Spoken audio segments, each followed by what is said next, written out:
So here we are in the summer of 1917.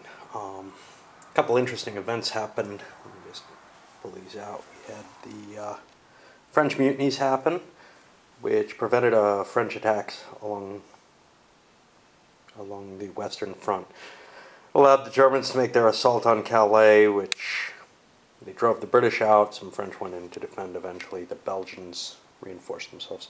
Also, we had the Brusilov offensive, which we'll see on the East Front. The Russians were able to take tremendous advantage of this. They didn't advance things too much in the south, but they did carve out a lot of space further north and got two of their victory point hexes back. Right now, the victory points are sitting at 14, which is probably pretty damn bad for the Central Powers at this point.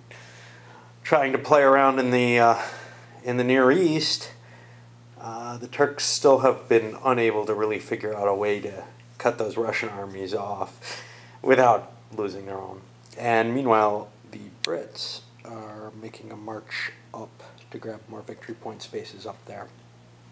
Overall, like I said, once the British were allowed to go into Italy by my cheating, things were pretty much over.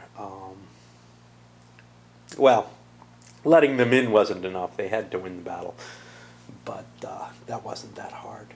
But on the bright side, we finally got the war value. The Germans are off the map there. They're playing with a full deck finally. It probably was a really bad idea to hold off as long as I did. And I am told that that's actually that I was cheating there too, but I cannot find a rule that states that you have to play the events if you're behind in your war standing, which it may be something that got dropped from this edition, or maybe I haven't looked in the living. Well, I certainly haven't, but I haven't looked in the rules online, which may include that as a requirement. Anyway, I don't know how much I'm going to play a second one right away. I'm really excited to play Here I Stand. But I'm definitely enjoying this more than I feared at first. And so much so, I didn't order any more CDGs.